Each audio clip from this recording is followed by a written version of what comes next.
Guilbeault, Alexa, pour Revenues. En fait, the province of Alberta has come out and rejected your plastic ban, calling it unconstitutional, and they risk losing billions in investment. And say if you refuse to abide the Constitution, they will be forced to take back to court after you lost last year. How do you respond to that? The negotiations are still happening. There's been no decisions that have been made here, and we won't have a treaty before the end of the year. So I think it's premature to say that this will happen or that will happen. You said earlier that you were 70% of tax by the end of this event. Do you have any idea where we're at right now, whether that 70% is still possible?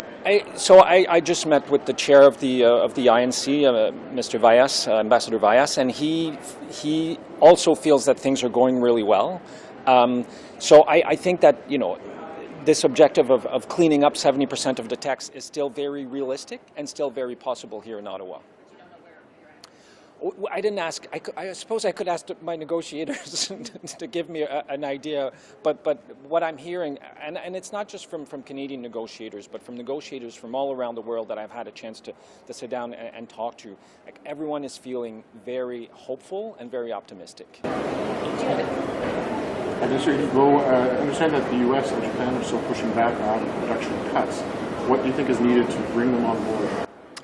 I think, the purpose of these negotiations is that so we can try and figure out what are the best ways to achieve the common goal that we have. So 2 years ago, close to 200 nations, by consensus, agreed that they wanted to have a legally binding plastics treaty by the end of this year to phase out plastic pollution by 2040. Everyone agrees with this. The United States, Japan, China, Saudi Arabia, the European Union, Canada, obviously. So now we're trying to figure out how do we get there and what are the best means of getting there. And we are starting these conversations here because we only got the draft text at the end of the last negotiating session. So I think it's premature to say we have to land this piece of the negotiating text, otherwise we won't have an ambitious treaty. There's a lot of things in there that could ensure that this is an ambitious treaty, and whether or not there is a production cap, I don't know, and this is a conversation that needs to happen, but I would hate for us to think that it's the only thing we need to do, because we know we need to ban certain single-use plastics that can't be recycled. We know we need to do better when it comes to recycling and the circular economy. We know we need to do a better job of cleaning up our oceans that are filled with plastic pollution. So there's no silver bullet here to fight plastic pollution, and let's look at the entire picture of where we need to tackle plastic pollution at every step of the way. Do you have an agreement for formal intersessional conversations? I wouldn't say we have a formal agreement, but I think we're rapidly reaching the point where countries are feeling comfortable and recognize the necessity of having intersessionals between INC4 and INC5. Mr. Guilbeault, I just want to clarify something. Ever since myself and Ezra Levin asked you a question earlier this week outside of the summit, our team had our media accreditation removed until we issue a legal demand letter in response. Today, for us to get inside this conference, I was lied about this conference to be postponed and to be changed, and nobody had get back to me. It was hard to get here. So how come the United Nations and yourself are not for press freedom? Our question is too hard? I think I heard your colleague, Mr. Levin, thank the United Nations the other day in the press conference for taking his question. Obviously, Canada does not issue accreditation for media or for participants. This is a United Nations forum, but your colleague thanked the United Nations the other day. Yeah, but how come your media relation actually lied to me and actually tell me that was not happening anymore and that was postponed for this afternoon?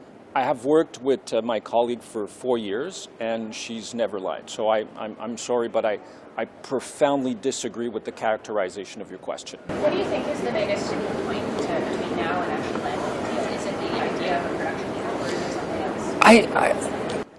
as I said, there are many things that we need to agree on, and I don't think there's one sticking point. And in fact, the conversation on how we get to eliminate plastic pollution by 2040 is only really starting now. So I think there are a lot of things where I feel that there's large consensus on the fact that we need to ban certain single-use plastics. We need to do better and increase recycled content for the fabrication of plastics. And I've even heard some very large multinationals tell me, we want to have access to recycled plastic so we don't need to use virgin plastics anymore. We need to do a better job in designing plastics so that they can be more easily reusable or recyclable. We need to do a better job on labeling. And I think all of these things, or many of these things, we can agree that we all need to do that, everyone around the world, so that there is a level playing field and we don't end up with a patchwork of policies and measures around the world, and that even the private sector is calling for. Large multinationals are saying we need a legally binding plastics treaty, which is obviously in stark contrast with the position of the Conservative Party of Canada, who just issued a petition saying we need to bring back plastic straws because there's no environmental problem with plastics, where there are 200 countries in the world, Unilever, Pepsi, and Coca-Cola, who profoundly disagree with the Conservative Party of Canada's position on plastic pollution. Last question. Regarding the treaty, Mr. Guilbeault. I'm sorry, but this gentleman hasn't asked a question. If you did like an economic impact. Go ahead. And now you talked about the 200 countries agreeing last year. Last night there seemed to be quite a bit of, but at least a few member countries disagreeing with what the scope of recycled life cycle plastics meant. Do you see maybe any sort of consensus or countries moving toward that full life cycle, including limits on production? So it's not unusual or unexpected that 2 years ago, we agreed on this vision to eliminate plastic pollution, but then that there are debates and discussions on the means. How do we get there, and what's the best way of getting there? And I think that the very purpose of these negotiations is so that we can talk to each other and figure these difficult things.